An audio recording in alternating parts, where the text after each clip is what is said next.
Good morning, team and family. Alrighty, we are going to jump back into our science lesson for today. Yesterday, we talked all about the difference between prokaryotic cells and eukaryotic cells, and yet some of you still don't know the difference, so we'll review that at the bottom of this page. Right now, go ahead and write your name and date and house. If you write the best house in the world over here, I won't tell anyone, don't worry. So name, date, because every day y'all are like, what day is it? Like, why don't you know? That's just weird. Like, keep up with that. Excellent.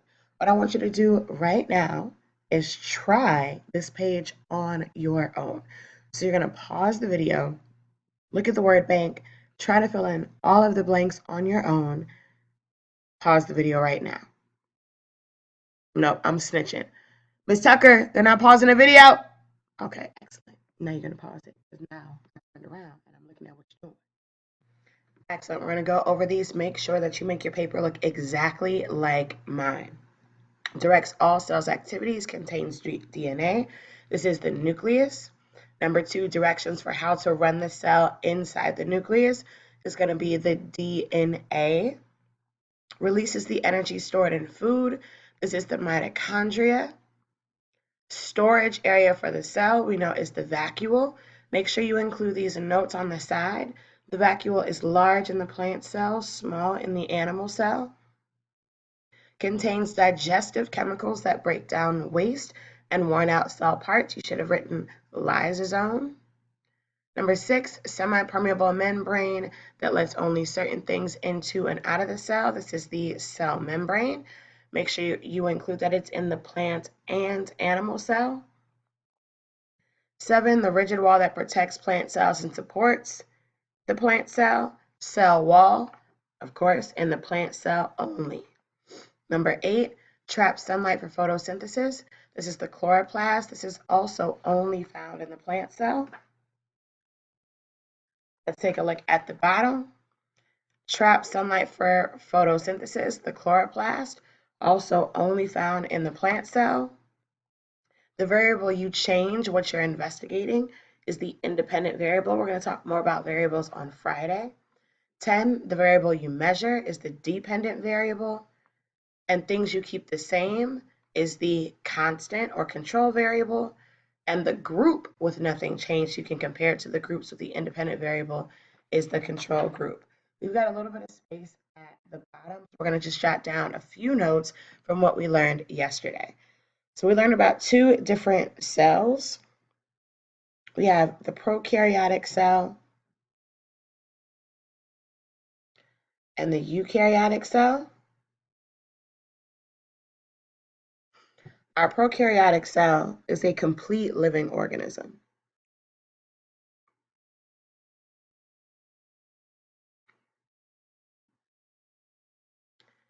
Right? And it's one cell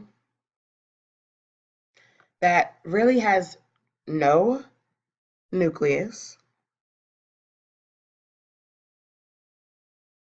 no organelles. We're going to see genetic material or DNA just kind of clustered together in one central location. On the other hand, our eukaryotic cell is going to be filled with a nucleus and it's going to contain organelles. So inside, we'll have our nucleus where our DNA is found. So we're going to label the nucleus. We're going to label the DNA that we have inside. It's going to have a vacuole,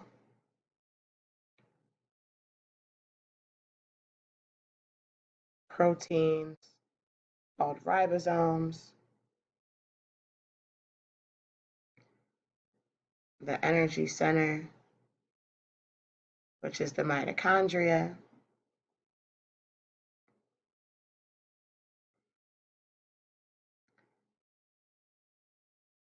lysosomes, and a few other major organelles that you talk more about when you get to high school, but these are the basic ones that we absolutely have to include and need to know. Pause the video right here so you can get down these notes, and I will see you on the other side, like Adele. Should I sing it for you? I'm not going to sing it. It's too early for that. Let's go to the launch. Oh my goodness. Someone's clearly been in the gym. Let's take a look at what we are talking about today. So our unit understandings, it says mitochondria provide energy for the cell. Ooh. Muscle cells have more mitochondria, so I must have like a billion, but you only have like two because you are muscles. Organelles equals special structures within cells that are responsible for special functions. Just like in a factory where each part of the factory has its own job that help the factory run, organelles have their own jobs to help the cell be successful. What I want you to do is you're going to pause the video right here. On your own, answer these 3 questions. Go ahead, answer right now. Nope, I'm snitching because you didn't pause the video. You're just waiting me for writing the answers. You're being lazy. So I'm snitching. Mr. White, Ms. Tucker, they're not pausing the video. It's just so I know who to turn around and stare at and get in trouble. Pause the video. I'd ask you to pause the video here. These 3 questions are super simple, and it's just to get you thinking about our topic for today. So why do football players and other athletes lift weights? You should have said something along the lines of to get stronger. Make sure that that is in a complete sentence. I'm talking to you, corns. Number 2, what part of your body do you use to lift things? We use our arms or muscles to lift things. And 3, what kind of cells are being worked the most? You should have said something along the lines of our muscle cells. So our anchoring question for today, what we are trying to answer, is which organelle is most important for us to build muscle? And we kind of answer this up here. You should have been paying attention. And for our bodies to have the strength to complete our daily activities. This entire lesson is focused on one specific organelle, and that is the mitochondria.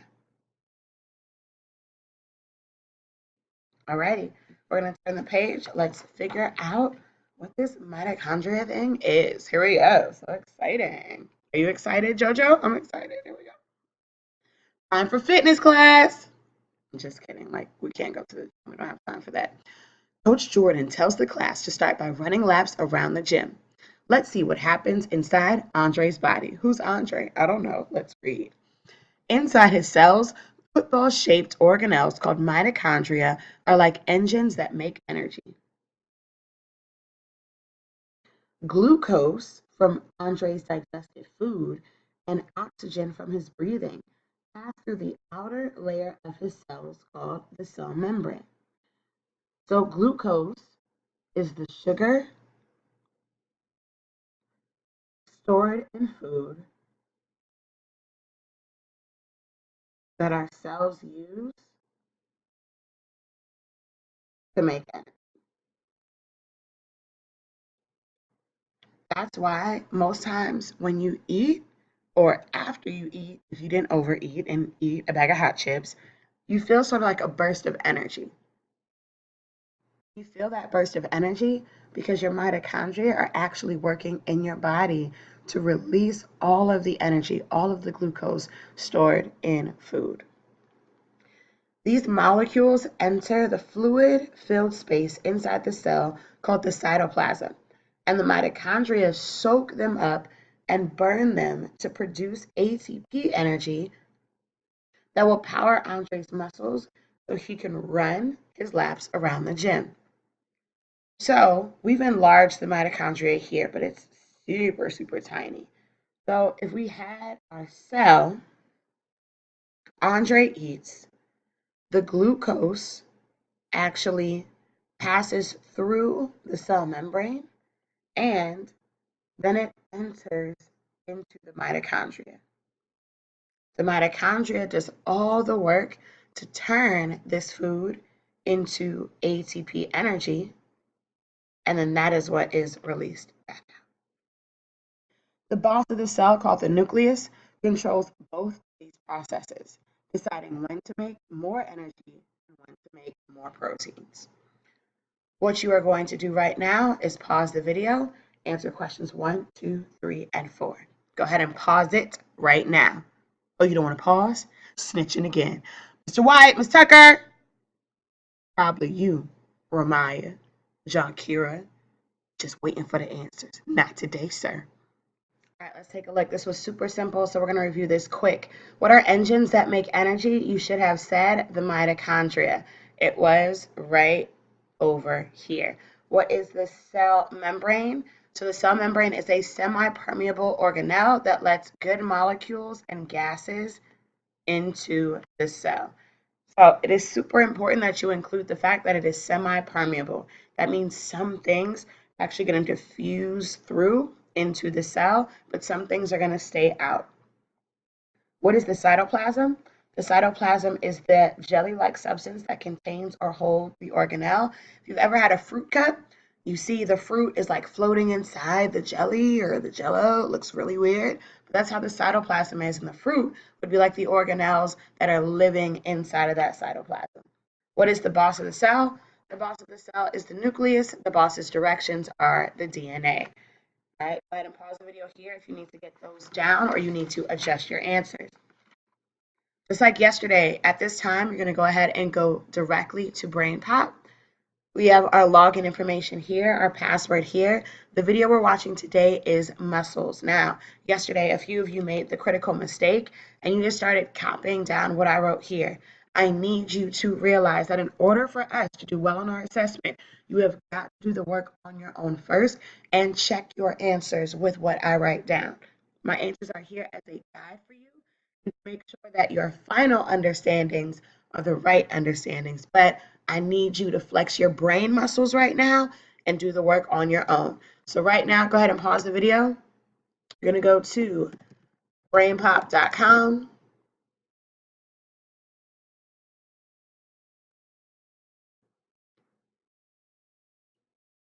Oh my goodness. Okay, excellent. You're going to log in using the login information that we use every single day. It's also on your paper. You're going to type in muscles in the search. And then the first video that pops up is exactly what we're going to take a look at. You have 1, 2, 3, 4, 5, 6, 7, picture 8, 9 questions to answer. Go ahead and answer those questions right now. Alrighty, so you should have skipped question 8 because it was actually on our worksheet from yesterday and was not supposed to be included here. So today's scientific question you should have answered on your own. Super simple. Today's scientific question is, if the heart is a muscle, how come I can't flex it? So make sure that you have that down on your paper. Number 2, we can't flex our heart muscles because it's an involuntary muscle that acts on its own. Number 3, voluntary muscles allow us to move different parts of our bodies on our own, i.e., like when we smile, walk, or lift weights. They are voluntary because they are under our conscious control. We tell them with messages from our brain to our nerves when to move. It's a lot, but it all needs to be there. Voluntary muscles are called skeletal muscles because their job is to move bone. What happens when our muscles contract? They shrink, they draw up, and or tighten. You can use any one of those phrases. They pull on the bone and enable it to move. If you need to pause to get these answers down, go ahead and do that at this time. What is an involuntary muscle? Where are the places inside of our body where we can find them? An involuntary muscle are those we have no control over. They move on their own, and we can find them in the esophagus, stomach, and intestines. Number 7, challenge. What might happen if the involuntary muscles in our digestive system, or those that carry our blood, stop working? What might happen is that it could cause a backup inside of our bodies. It could prevent things from going to their proper location, which could make us sick, and we could potentially die. You should have drawn your picture of a voluntary muscle and involuntary muscle. Your picture should look a lot like mine. Again, we skipped question 8. What powers our muscles? Muscles are powered by a sugar called glucose. If we don't have glucose and oxygen, they begin to cramp up. All right, go ahead and turn the page. We're going to take a look at evidence dive 1. You are going to pause the video right here. Taking a look at these images, go ahead and answer questions 1 through 5 and the main idea. Go. Excellent. Question 1, picture A shows a relaxed, smooth muscle. It says that at the top. Question 2, what does picture B show? It shows a contracted, smooth muscle or tightened. So we know that this muscle is actually in the process of lifting something. And this is a muscle that is at rest. Number 3, when you lift something heavy, is your muscle relaxed or contracted? We just answered that. It is contracted. After you set the object down, your muscles release or they are at rest. Why are you told to eat before you work out or do any physical activity? If you need to eat, if you don't eat, your muscles could cramp. I put cram. That's weird. Make sure that's a P on your paper. What does your body need for your muscles to contract? 3 things that we want to write down here. First, we must tell our bodies to contract by sending messages from our brain. 2, our muscles need to be strong to contract, so they require glucose, which is food, and oxygen. And our bodies need muscle cells. Go ahead and turn the page now. Alrighty, what you need to do for evidence dive 2 is take a look at the chart and answer the questions below. You are going to pause the video right here so that you can take a look at the chart here and answer questions. I believe it is 1 through 5. Go ahead and pause the video right now. Oh, I'm cinching again. Mr. White, then pause the video. Okay, that's what I thought. Here we go. Number 1, what is the title of the data table? It's right above, super quick, so make sure you get that down. Which type of cell has the greatest number of lysosomes? If we look here, I see number of lysosomes. One type of cell has 21. I look to the left, that is the skin cell. Now, realize why this makes sense. Our lysosomes contain digestive enzymes that break down waste. Our skin comes in contact with the outside world before anything else. So there's dirt, there's oil, there's bacteria. It is super important that those lysosomes in our skin are at work so we can get rid of the waste that doesn't enter our pores and into our body and make us sick. Which type of cell has the greatest number of mitochondria? Our muscle cell. Describe the role of the mitochondria in a cell. Mitochondria breaks down glucose or food and releases energy. We're going to skip question 5. And then the main idea question, which type of cell has the most mitochondria? The muscle cell has the most mitochondria because our muscles power the work we do every single day. If you need to pause the video to get those answers down, you can go ahead and do that at this time. Now, what you are going to do now is an independent read. I-N-D-E-P-E-N-D-E-N-T. Okay, independent read. Sometimes Lil Boosie help you out. You never thought he would. What you're going to do, read paragraph 1, read paragraph 2. You're answering questions 1 through 5. And then you're answering the main idea, what is the mitochondria's role in the cell? You're doing that on your own right now. Go. Alrighty, now it's time for our synthesis. And so we talked today a lot about the role of glucose, the mitochondria, and ATP, which is called energy. So the first piece is that we eat every day and take in oxygen. That's the first part of our notes. And the first step towards the work of the mitochondria. Step 2, the food, or glucose as it's called, is broken down into molecules and absorbed by the mitochondria. So it's actually going to slip into the cell membrane of the cell and then go into the mitochondria. And finally, the mitochondria converts or changes the glucose to ATP energy through a chemical reaction inside of the mitochondria. The energy is released for the cell to carry out its normal function, i.e., now muscle cells can move bone to help us move. Make sure you have all of your notes down here. And the next piece, there are 2 parts to our exit ticket today. The first is our writing. The second are 3 multiple choice questions. Yesterday, we really struggled on these 3 questions. So make sure you guys take your time, use Silly Gus to read appropriately. I'm going to read the question to you, and then you will answer it on your own. This is Miss Scott has been going to the gym every day after work. Typically, because her schedule is so busy during the day, she only has time to eat a handful of dried fruit and drink water. She's been training for a boxing match that is 1 month away. Go, Miss Scott, go, Miss Scott. But hasn't seen any growth or increase in the size of her arm muscles. Oh, Miss Scott, oh, Miss Scott.